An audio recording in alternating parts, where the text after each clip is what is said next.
기쁜 마음 있는 사람 예수 이름 믿으며 영원토록 변함없는 기쁜 마음 얻으리.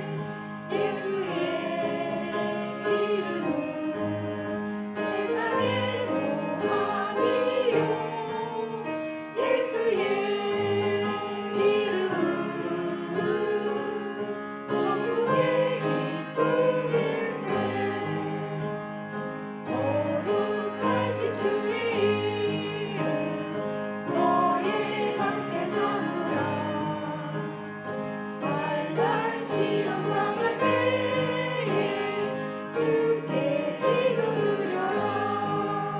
예수의 이름은 세상의 소망이요 예수의 이름은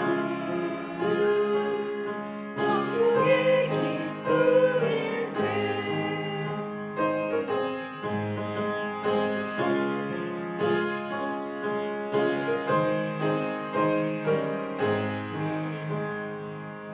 우리 갈 길 나갈 후에 보좌 앞에 나아가 왕의 왕께 경배하며 멸류관을 드리니.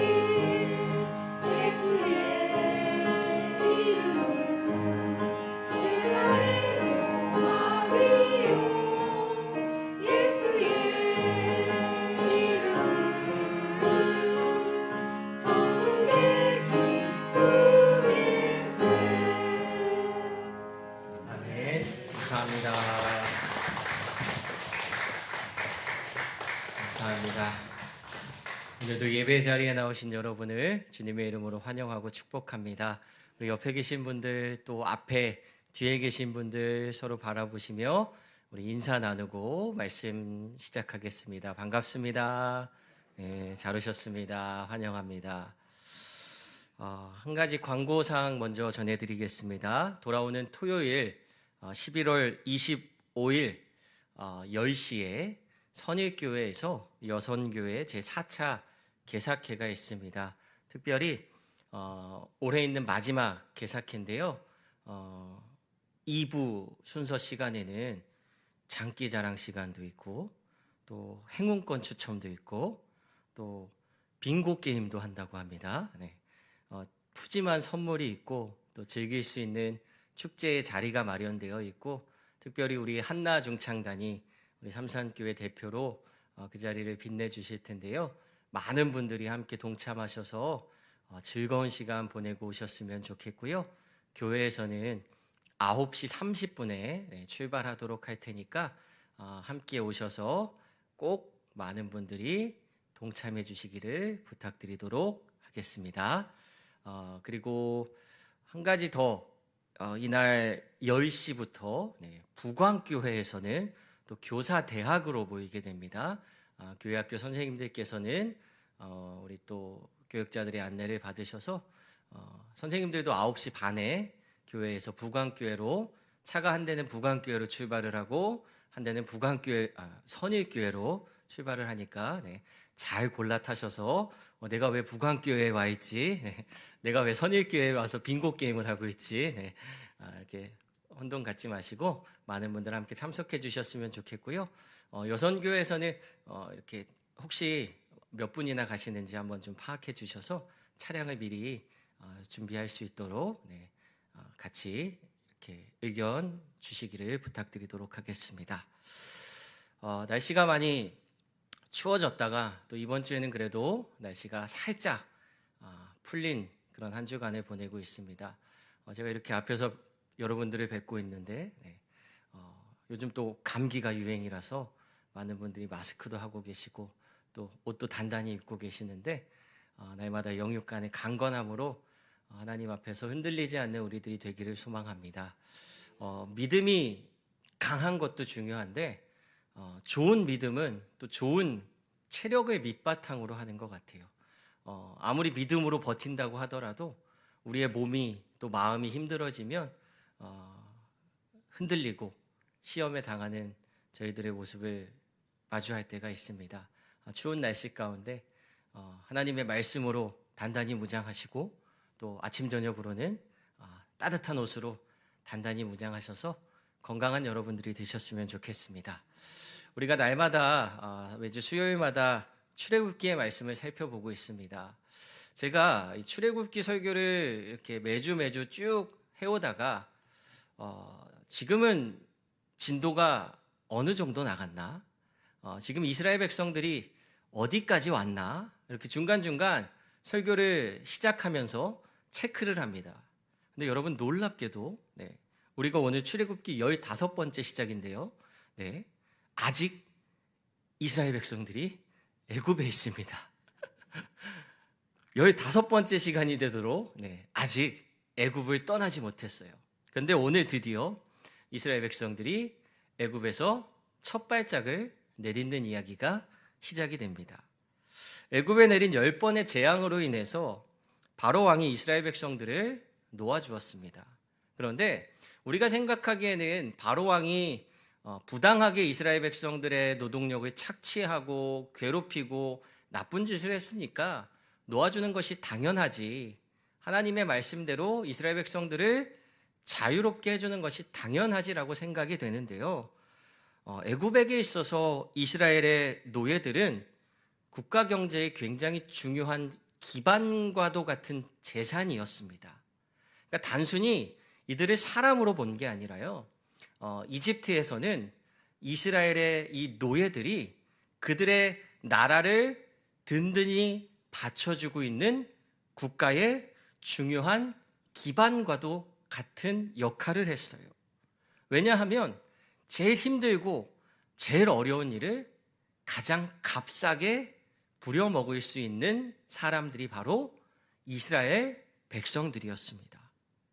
바로 왕은 그 이스라엘 백성들을 놓치고 싶지 않았습니다. 그래서 끝까지 어떻게 해서든 붙잡고 있으려고 버티다가 드디어 그 10번째 재앙을 끝으로 하나님 앞에 두 손을 들어버렸어요. 그렇게 430년이나 애굽에 머물던 이스라엘 백성들이 드디어 하나님의 인도하심을 따라서 첫 걸음을 내딛습니다. 그런데 이스라엘 백성들이 그 길을 떠나자마자 바로 왕 또한 곧바로 마음을 돌이켜 이 이스라엘 백성들을 붙잡으러 추격하기 시작합니다.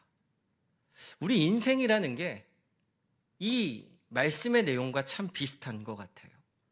하나님의 인도하심 가운데 축복의 길이 우리 눈앞에 쫙 열리는 것처럼 보입니다. 그런데요, 한 번만 뒤돌아보면요, 또 우리 삶의 뒤에는 바로 왕이 이스라엘 백성들을 잡으려고 뒤쫓아오기 시작하는 것처럼 우리 삶의 문제와 어려움이 늘 우리를 잡아먹기 위해 쫓아오고 있습니다. 앞에는 하나님이 열어주신 축복의 길이 있고요, 뒤에는 나를 잡아먹으러 오는 애굽 군대가 있어요. 그럼 여러분, 우리가 걷고 있는 이 길은 희망의 길일까요? 절망의 길일까요? 이 길은요, 희망의 길이 될 수도 있고요, 절망의 길이 될 수도 있습니다. 우리가 앞을 보고 하나님과 동행하며 나아갈 때 우리의 삶에 희망의 길이 열리는데요, 우리의 뒤를 쳐다보면서 나를 사로잡고 있는 문제들, 나를 쫓아오고 있는 그 시험의 시선을 빼앗기기 시작하면 우리의 길은 절망의 길로 접어들 수밖에 없습니다. 하나님은 이스라엘 백성들을 애굽에서 인도해내십니다. 그런데 이 성경 말씀을 보다 보니까요, 하나님이 하루빨리, 한시라도 빨리 가나안 땅에 들어가야 하는 이스라엘 백성들을 데리고 어떤 길로 하나님이 그들을 인도하고 계시는지 우리가 눈여겨볼 필요가 있습니다. 그때 당시에 애굽에서 가나안, 이스라엘로 가는 방법은 여러 가지 길이 있었습니다. 가장 보편적인 방법이 지중해 해변을 따라서 가는 길이에요. 첫 번째 지도를 한번 보여주실래요? 저기 빨간색 동그라미 쳐진 곳이 이스라엘 백성들이 머물던 이집트의 고센이라고 하는 땅이고요. 오른쪽에 파란색 동그라미가 쳐져 있는 곳이 바로 그들의 최종 목적지인 이스라엘 가나안이라고 하는 땅입니다. 그럼 상식적으로 여러분들이 생각하시기에 빨간색 동그라미에서 파란색 동그라미로 가는 가장 빠른 길이 어딜까요? 제가 빨간색으로 친절하게 화살표를 쳐놓은 저 지중해 해변길을 따라서 쭉 가면 가장 빠르게 도착할 수 있는 길이 있었습니다. 저 길이 개발이 안 돼 있는 길이 아니라 그 당시에 많은 사람들이 가장 많이 이용하던 루트가 바로 저 빨간색 화살표로 되어 있는 길이에요. 당시에 많은 사람들은 무역을 하기 위해서 이 지중해 해변에 블레셋 사람의 땅의 길을 사용했습니다. 오늘 본문 17절 말씀을 다시 한번 보실까요? 17절 말씀에 이런 구절이 있습니다. 바로가 백성을 보낸 후에 블레셋 사람의 땅의 길은 가까울지라도 하나님이 그들을 그 길로 인도하지 않았다라고 하는 설명이 나와요. 여기서 말하고 있는 블레셋 사람의 땅의 길이 어디냐 하면 바로 방금 전에 여러분들께서 보셨던 그 빨간색 화살표로 되어 있는 저 길이 바로 블레셋 사람의 땅의 길입니다. 이 길이 가나안으로 가는 가장 빠르고 편한 길이다 보니까 당시에 많은 사람들이 이용하던 길이었고 무역을 위해 사용하던 루트입니다. 무역을 하다 보니까 그 길을 지키기 위해서 애굽의 군대가 배치되어 있던 길이었어요. 그래서 하나님은 이스라엘 백성들을 그 길로 인도하지 않고 거기서 전쟁을 피하기 위해 다른 길로 삥 둘러서 그들을 인도하고 계십니다. 18절 말씀을 다시 한번 보실까요? 그러므로 하나님이 홍해의 광야길로 돌려서 백성을 인도하심에 이스라엘 자손이 애굽 땅에서 대열을 지어 나왔다. 성경은 이렇게 기록합니다. 하나님은 가장 빠르고 편한 길이 아닌 이스라엘 백성들을 홍해의 광야길로 인도하셨습니다. 여기서 홍해라고 번역된 이 히브리어 단어는요, 얌수프라는 히브리어 단어를 사용했다고 해요. 그런데 제가 성경을 찾아보다 보니까 이 얌수프라는 히브리어 단어는요, 문자 그대로 번역하면 갈대바다라는 뜻을 가지고 있대요. 갈대바다. 그래서 몇몇 사람들은요, 어떤 주장을 하느냐, 이스라엘 백성들이 홍해 물이 있는 바다를 건넌 게 아니라 갈대바다, 갈대숲을 지나간 게 아니냐라고 주장하는 사람들이 있어요. 우리가 생각하기에 상식적으로 바다가 갈라지는 게 더 믿기 쉬우시겠어요? 아니면 갈대숲을 지나갔다라는 말을 믿기 쉬우시겠어요? 우리는 물론 여기 계신 여러분들은 하나님에 대한 그 완전한 믿음을 가지고 바다도 갈라질지어다라는 그 굳센 믿음을 가지고 우리는 이 성경의 말씀을 믿지만 대부분의 상식적인 사람이라면 바다가 갈라지는 것보다 갈대숲을 헤치고 이스라엘 백성들이 지나갔다라는 게 훨씬 더 합리적이고 받아들이기 쉬운 주장일 거라 생각할 겁니다. 혹시라도 여러분들께서 이런 이야기를 들어보신 분도 계실 테고 혹시라도 나중에 누군가가 또 그거 알아? 그 홍해 바다가 사실은 갈대숲이래. 그러니까 이스라엘 백성들이 바다를 건넌 게 아니라 갈대숲을 지나간 거래. 누군가가 이런 얘기를 하실 수도 있어요. 그때는 여러분들께서 오늘 이 말씀을 다시 한번 기억하시면서 그분들에게 이렇게 잘 설명해 주셔야 돼요. 이어지는 출애굽기 14장을 보시면요, 홍해를 가르고 이스라엘 백성들을 인도하셨던 하나님의 역사가 아주 자세하게 기록되어 있습니다. 14장 27절과 28절 말씀 같이 한번 읽어볼까요? 같이 읽겠습니다. 시작. 모세가 곧 손을 바다 위로 내밀매 새벽이 되어 바다의 힘이 회복된지라. 애굽 사람들이 물을 거슬러 도망하나 여호와께서 애굽 사람들을 바다 가운데 엎으시니 물이 다시 흘러 병거들과 기병들을 덮되 그들의 뒤를 따라 바다에 들어간 바로의 군대를 다 덮으니 하나도 남지 아니하였더라. 아니하였더라. 네. 뒤에 나오는 내용을 읽어보면 정황상 갈대밭에 덮여서 사람이 죽을 일은 없으니까 우리가 이 내용을 정말 우리가 알고 있는 그 말 그대로 하나님이 바다를 가르셔서 이스라엘 백성들을 인도해내시고 다시 그 물을 덮으셔서 애굽의 군사들을 다 물 안에 가두셨다라는 내용으로 이해하는 것이 훨씬 더 합당한 해석입니다. 그런데 우리는 바다가 갈라졌다라고 하니까 세상에 그런 일을 경험해 본 적도 없고 봤다 그러는 사람을 만난 적도 없고 해서 우리의 상식으로는 잘 이해되지 않는 일이기 때문에 그 말을 받아들이기에 어려움을 갖게 되더라는 거예요. 우리의 신앙이라는 것이 내 생각에 갇혀버리면 절대로 그 신앙의 알을 깨고 나올 수가 없습니다. 제가 저 과학을 참 좋아하고요. 제가 그 학교 신학생 시절에 하나님한테 제일 많이 했던 기도가 하나님 제발 상식적으로 이해되게 저에게 설명 좀 해주세요라는 기도를 참 많이 했던 것 같아요. 그냥 막연하게 일어나지 않을 것 같은 일이 일어났다고 그냥 저한테 믿으라고 너무 강요하시지 마시고 하나님 제가 믿어질 수 있게 하나님이 저를 좀 어떻게 해주시면 안 돼요? 이런 기도를 참 많이 했던 것 같아요. 그런데 그 기도를 하면서 하나님이 주셨던 마음은요. 내 생각과 내 한계를 뛰어넘어서 역사하시는 하나님을 바라볼 수 있게 하셨습니다. 하나님은요. 나의 생각과 내가 경험해봤던 세계보다 훨씬 더 크고 놀라우신 분이세요. 내가 보지 못했다고 내 생각으로 이해되지 않는다고 그런 일은 있을 수 없어요. 에이 하나님 설마 하나님 바다를 가르셨다고요? 아유 아무리 하나님이어도 저는 그거는 못 믿겠습니다.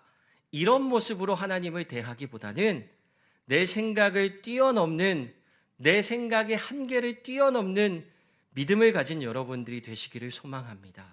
그때 우리는 하나님을 만날 수 있고요. 그때 우리는 비로소 삶의 순간순간마다 하나님이 역사하신다라는 사실을 깨달을 수 있기 때문이에요. 실제로 이스라엘 백성들이 건넜다던 그 홍해 바다가 어느 위치인지 어떤 홍해를 건넜는지 아직도 정확하게 알려지지 않았습니다. 그러니까 이게 어떤 홍해를 건넜다 이게 무슨 의미냐면요. 우리로 치면은 서해를 건넜다 이런 뉘앙스랑 비슷해요. 서해가 우리 인천에서도 서해고요. 저기 전라도 목포 거기서도 서해고요. 이 서해가 굉장히 크잖아요. 이스라엘이 건넜던 이 홍해라고 하는 바다도요. 범위가 굉장히 넓습니다. 다시 한번 아까 그 지도를 펼쳐주시면 홍해 바다는 두 번째 지도를 보여주시면 더 좋을 것 같아요. 홍해라고 써있는 저 파란색 바다는요. 시나이 반도를 중심으로 왼쪽에는 수에즈만이 있고 오른쪽에는 아카바만이 있습니다. 물이 쑥 깊이 들어와 있어요. 그래서 학자들마다 어디 홍해를 건넜느냐에 따른 의견들이 분분한데요. 크게 세 가지로 나뉘어요. 첫 번째가 바로 고센 땅에서 이스라엘 백성들이 밑으로 쭉 내려와서 왼쪽에 있는 수에즈만에 있는 홍해를 건넜다라고 주장하는 학자들이 있습니다. 그리고 두 번째, 다음 그림을 보여주시면 고센 땅으로부터 더 밑으로 쭉 많이 내려와서 이 정도 저 밑에 있는 진짜 홍해, 그 홍해를 건넜다라고 말하는 학자들이 있어요. 마지막 세 번째는 어느 홍해일까요? 쭉 내려와서 시나이 반도를 지나서 오른쪽에 있는 아카바만의 홍해를 건넜다라고 주장하는 학자들이 다 자기들만의 근거를 가지고 저 홍해를 건넜대요. 그런데 아직까지 그 홍해가 왼쪽인지 오른쪽인지 밑에 있는 가장 큰 홍해인지 정확하게 알고 있는 사람은 한 사람도 없습니다. 이럴 때는 아까 제가 말씀드렸던 것처럼 과감하게 내 생각과 내 상식은 잠시 접어두고, 그래서 하나님이 이 말씀을 통해서 우리에게 하시고자 하는 의미가 무엇인가? 홍해를 건너게 하시면서 오늘 2023년 대한민국을 살아가고 있는 나에게 주시는 하나님의 뜻이 무엇인가를 주목해 봐야 합니다. 우리가 이 출애굽기 말씀을 읽으면서 진짜로 주목해야 하는 것은 무엇이냐 하면요, 이스라엘 백성들이 어느 길로 갔느냐, 어느 바다로 갔느냐, 그 바다가 진짜 바다냐 아니면 갈대 바다냐, 이런 문제가 아니라 어떻게 하나님이 이스라엘 백성들을 인도하고 계시는지를 우리가 주의 깊게 살펴봐야 합니다. 이스라엘 백성들은요, 굉장히 어렵게 애굽에서 첫 발을 내디뎠어요. 제가 아까 설교 시작하면서 말씀드렸죠. 15번째 시간인데 이제 한 발 애굽 밖으로 나왔습니다. 하나님이요, 모세에게 출애굽기 3장 8절에 이런 약속을 하셨어요. 내가 내려가서 그들을 애굽인의 손에서 건져낼 것이고 그들을 그 땅에서 인도하여 아름답고 광대한 땅, 젖과 꿀이 흐르는 땅, 곧 가나안 족속, 헷 족속, 아모리 족속, 브리스 족속, 히위 족속, 여부스 족속의 지방에 데려갈 거다라고 약속하신 게 출애굽기 3장 8절이에요. 3장 8절에 약속하셨거든요. 하나님이 모세에게 나타나셔서 이 약속을 하시고 오늘 13장 18절에 가서야 아주 어렵게 첫 발을 내딛습니다. 모세가 하나님한테 우리 이스라엘 백성들 좀 구해주세요. 하나님, 우리 너무 불쌍하잖아요. 하나님 구원해주세요 라고 부탁한 것도 아니고요. 하나님이 어느 날 갑자기 모세한테 나타나셔서 모세는 저는 못할 것 같아요. 저는 아닌 것 같아요. 한사코 거절하는데 아니야. 내가 너를 들어서 이스라엘 백성들을 가나안 땅으로 인도할 거야. 하나님이 몇 번이고 모세를 부르시고 그의 발걸음을 인도하셔서 이 출애굽의 여정을 여셨는데요. 그렇게 시작을 하셨으면 좀 빨리빨리 화끈하게 하시겠다고 하셨으면 딱 하고 가나안 땅으로 데려가시면 좋겠는데 그 한 발자국 내딛기까지 얼마나 많은 일들이 있었는지 모릅니다. 시작이 반이라는 우리 속담이 있습니다. 원래 첫 발을 내딛기가 어렵습니다. 그러면 첫 발을 내디뎠으면 이제부터라도 좀 하나님이 빠른 길로 인도하시고 이스라엘 백성들 이렇게 편하게 좀 데리고 가시면 너무나도 좋잖아요. 그런데 애굽을 나오자마자 하나님이 이스라엘 백성들을 인도하신 경로가 가장 빠른 그 지중해변 그 무역 항로가 아니라 하나님은 이스라엘 백성들을 저 광야로 삥 둘러서 가나안으로 들어가게 하셨다라는 거예요. 이 말씀을 묵상하는데 마치 우리의 삶을 보는 것 같았어요. 하나님을 믿고 우리 삶을 하나님께 의지하며 우리도 그분과 함께 한 걸음 한 걸음 믿음의 삶을 살아가기로 다짐합니다.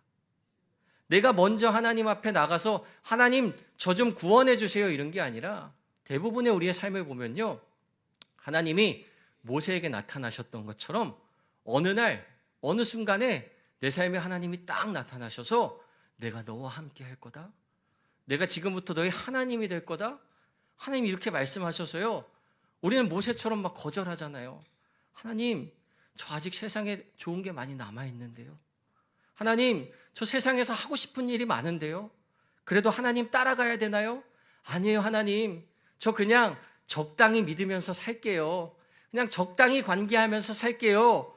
이렇게 우리도 모세처럼 하나님 말씀을 피해보려고 했는데 하나님이 우리를 계속 불러주세요.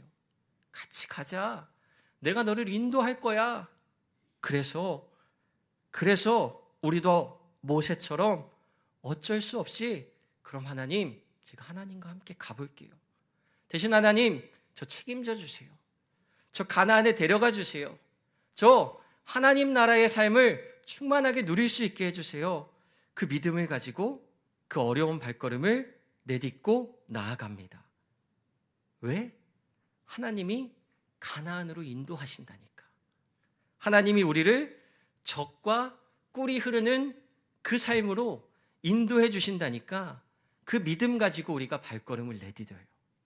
그런데 당장 우리 앞에 펼쳐져 있는 땅은 가나안입니까? 하나님이 가나안 데려가신다 그래서 그러면 하나님 믿고 가볼게요 했는데 당장 내 눈앞에 펼쳐져 있는 땅은 가나안이 아니라 광야예요. 아니 하나님 가나안에 데려가신다 그러셨잖아요. 천국에 데려가신다 그러셨잖아요. 그런데 여기는 지금 가나안이 아니라 광야잖아요.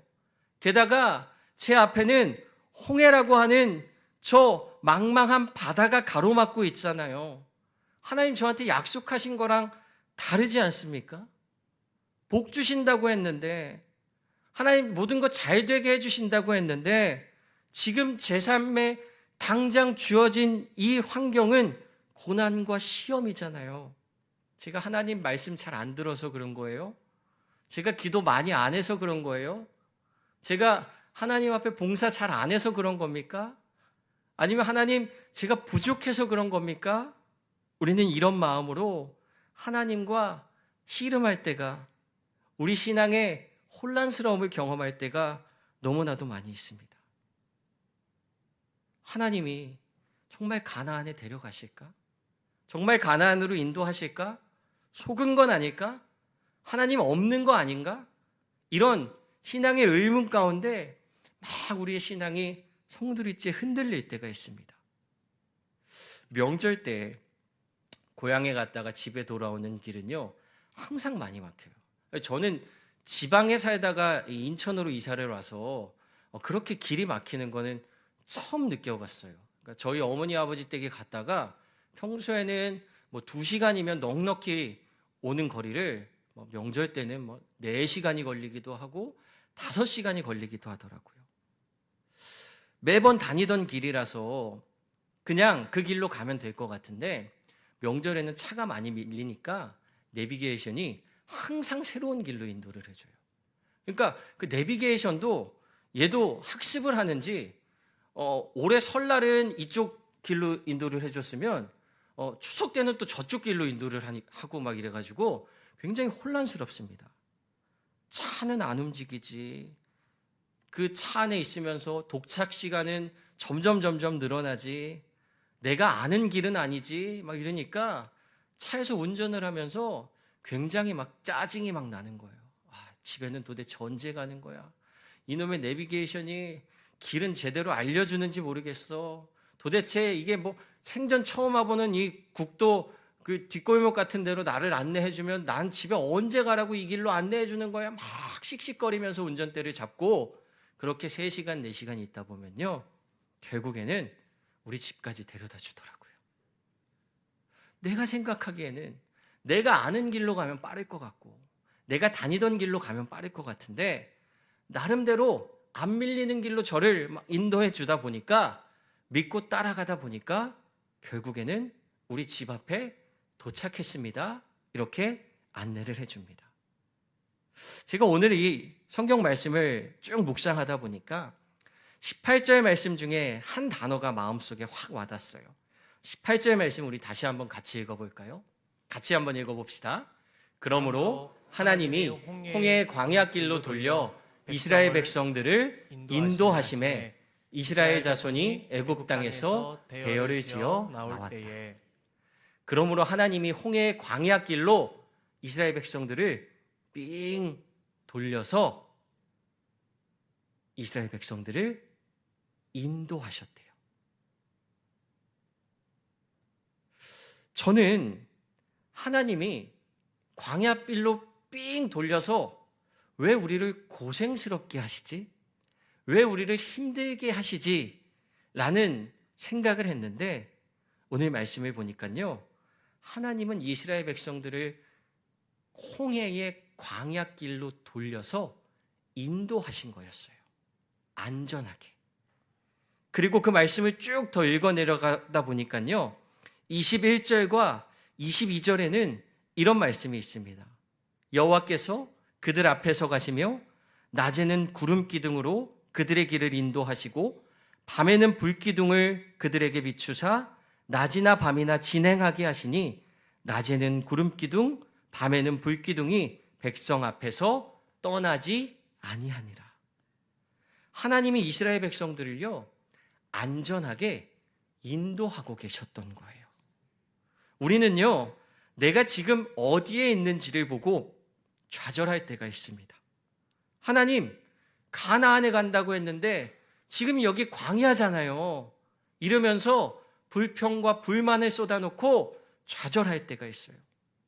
하나님, 영동고속도로 타고 집에 와야 되는데 여기는 어딘지 모르는 국도잖아요. 내비게이션하고 씨름하는 제 모습을 보는 것 같습니다. 내가 지금 왜 여기에 있는지 이 상황을 모르니까요 불안하고 답답한 거예요. 그런데 나보다 크시고 나보다 나를 더 잘하시고 나뿐만 아니라 이 세상의 모든 것을 아시고 주관하시는 하나님이 우리를 홍해의 광야길에 방치해 버리신 게 아니라 우리를 홍해의 광야길로 인도하시는 하나님이라는 사실을 기억하시기를 소망합니다. 우리가 어디에 있는지가 중요한 게 아니에요. 지금 누구와 어떻게 하고 있는지가 우리에게 중요합니다. 내가 지금 가나안이 아니라 광야에 있다고 좌절할 필요가 없습니다. 반대로 광야가 아니라 내가 지금 가나안에 있다고 교만해서도 안 됩니다. 중요한 것은 어디에 있는지가 아니라 누구와 어떻게 있는지가 중요하더라는 거예요. 신명기 11장 10절부터 12절 말씀을 보면요. 가나안 땅을 앞두고 있는 이스라엘 백성들에게 모세가 이런 이야기를 합니다. 제가 세번역 성경으로 읽어드릴게요. 당신들이 들어가서 차지할 땅은, 그러니까 가나안 땅은 당신들이 나온 이집트 땅과는 다릅니다. 이집트에서는 채소밭에 물을 줄 때처럼 씨를 뿌린 뒤에 발로 물대기를 했어요. 이집트는 나일강이라는 큰 강이 있어서 농사짓기 굉장히 좋은, 아주 좋은, 정말 젖과 꿀이 흐르는 땅이었대요.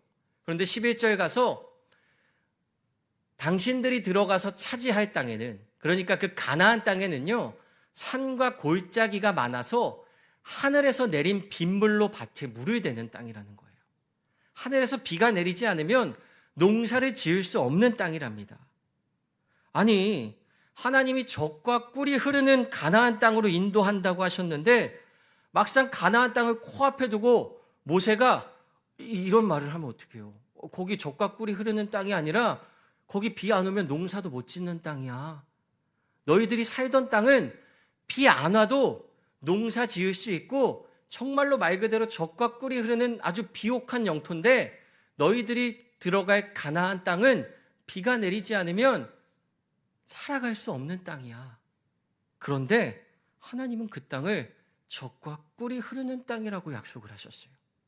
왜 그럴까요? 12절 말씀에 답이 나와 있습니다.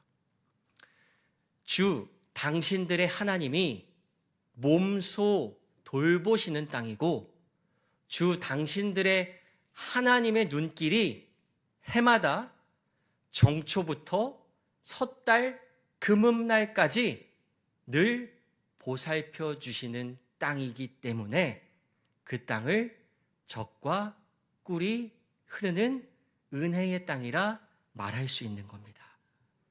우리는 내가 머물고 있는 이 환경이 젖과 꿀이 흐르는 땅인지, 내가 머물고 있는 이 상황이 복된 상황인지 여기에만 갇혀서 정작 나와 함께 하시는 하나님, 나를 인도하시는 하나님을 바라보지 못했던 것은 아닌가요?